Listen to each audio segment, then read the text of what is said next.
di sipil mungkin bisa di sini, tapi kalau yang militer ini ada outfitnya, ada tingkatannya, ya. Ada yang di Jayapura, ada yang di Makassar, ya. Ada yang di Makassar. Tapi saya yakinkan bahwa itu semua terbuka, ya, terbuka, ya. Tidak ada ditutup-tutupi, ya, sesuai dengan pasal yang disangkakan itu. Dan bahkan kalau di hukuman militer itu ada pemberatan lagi, dia akan kemungkinan yang bersangkutan pasti dipecat, tidak dengan hormat, ya. Tidak. Jelas Pak ya? Siap Jenderal. Ya, yang lain.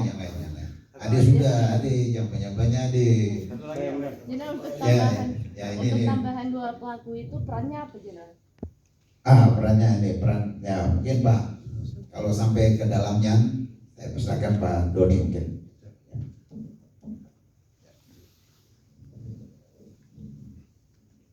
Izin Pak Panglima.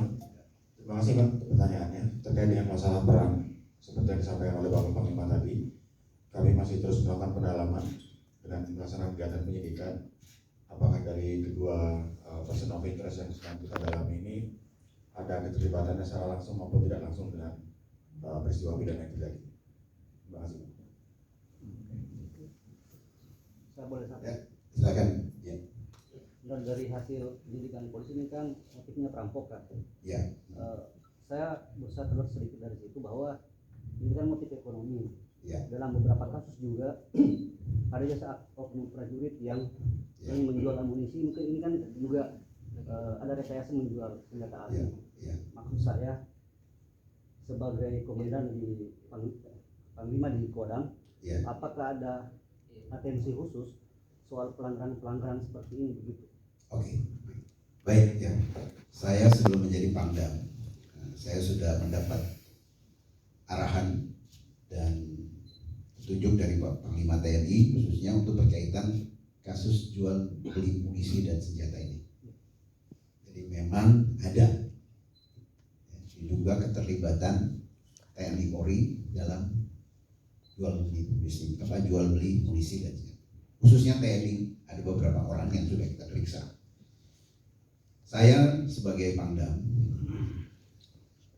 yang akan saya lakukan pertama adalah pengetatan terhadap keamanan dari material tersebut, ya. Material dalam artian yang berbahaya itu, ya, muhandap, ya, munisi, bahan peledak, dan senjata api.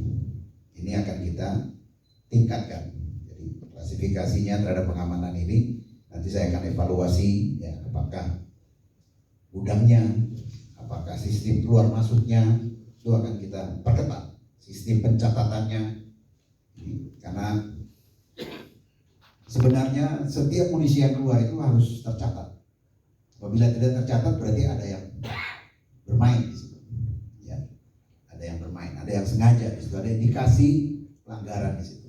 Nah ini akan saya, jadi tugas gudangnya juga akan kita pilih yang benar-benar bertanggung jawab, karena ini ada sumber masalah. Yang selanjutnya berkaitan dengan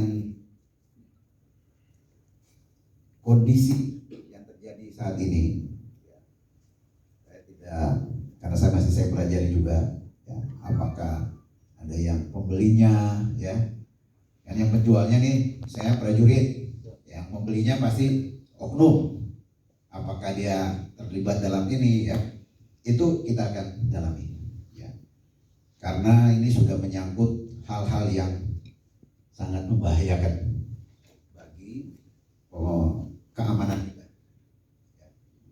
Keamanan bagi prajurit, keamanan bagi polisi sendiri, dan keamanan bagi masyarakat tentunya, ya. Ini kita akan saya akan fokus untuk melakukan upaya-upaya penyelidikan terhadap kasus-kasus ini. Demikian Pak, ya. Cukup. Yang mana ini? Ya, mungkin mengawali tugas sebagai Pangdam, kira-kira atensi khusus atau mungkin hal yang menjadi perhatian dalam bertanggung jawab seperti apa dan persoalan-persoalan yang terjadi. Oh iya, jadi tidak bukan ini ya. Ini pribadi nih, jawaban pribadi nih berarti ada ongkos pribadi juga nih. Jawabnya. Jadi saya kebetulan asli saya dari Ternate, Maluku Utara. Saya juga orang Timur. Darah saya juga, ya. Cuma memang rambut saya tidak keriting kan, adik. Tapi darah dan nafas saya sama dengan saudara-saudara kita di sini. Sehingga kehadiran saya di sini saya rasa bukan asing bagi saya. Ya. Saya tidak menjadi asing di sini karena saya yakin kita semuanya punya darah dan alam pikiran, garis leluhur, budaya, adat istiadat itu hampir sama. Ya. Oleh karenanya itu ke depan selain pendekatan hukum yang sedang diupayakan oleh pemerintah, saya akan melakukan pendekatan budaya. Ya, budaya, adat istiadat kepada tokoh-tokoh. Kata orang bilang ini Papua gaya ini kan, nah, kira-kira, tapi gayanya bukan gaya apa-apa, tapi inilah Papua. Inilah orang Papua sebenarnya yang punya hati walaupun rambut keriting, kulit hitam, tapi hati putih. Kira-kira begitu. Nah, jadi pendekatan budaya. Yang kedua, pendekatan ekonomi. Ya, ekonomi ini menjadi hal yang prioritas saya. Kenapa? Ya sederhana saja. Tidak usah ekonomi yang tinggi-tinggi, pasar modal dan segala macam itu tidak usah. Kasih jual kasbi, jual pinang aja itu. Ya. Siapa yang mau beli pinang, siapa yang mau beli kasbi, siapa yang mau beli batata itu sudah. Ya. Supaya masyarakat bisa hidup, supaya orang yang di kampung itu bisa makan. Dan juga masalah pemerataan dari harga-harga, dan ini jadi prioritas saya. Saya akan upayakan semaksimal mungkin peran dari sumber daya yang ada di Kodam untuk membantu masyarakat Papua, khususnya di daerah-daerah pedalaman untuk akses ekonomi tersebut. Mungkin itu secara singkat ya. Oh ya, tambah olahraga dan seni. Ini Bung Arnold yang tahu dah, ya nanti tuh bermain bola nanti tuh.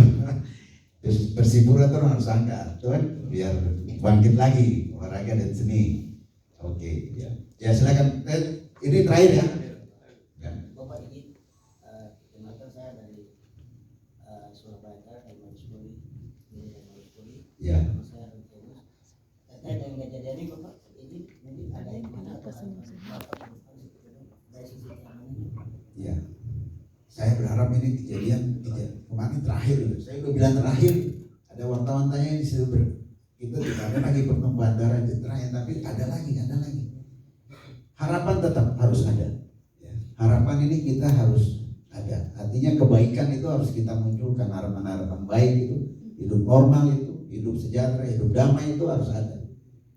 Oleh karenanya, saya berharap ini pembelajaran bagi kita semua, ya, bagi ya khususnya masyarakat, TNI, Polri, semuanya kita yang ada di tanah Papua ini, supaya kita mari bersatu, kita mari bersama-sama menjaga keamanan ini, karena sejatinya keamanan inilah merupakan modal kita untuk membangun kedamaian. Jadi kalau tidak aman, sulit kita membangun kedamaian. Tapi kalau aman, damai, sejahtera, itu sudah kunci sih. Jadi kalau tidak aman, maka tidak damai. Tidak damai, maka tidak sejahtera. Tapi kalau kita aman, damai, dan sejahtera, insya ini akan bisa diwujudkan di bumi Papua ini. Terima kasih. Terima kasih ya. Ya, Terima kasih. Bawa foto?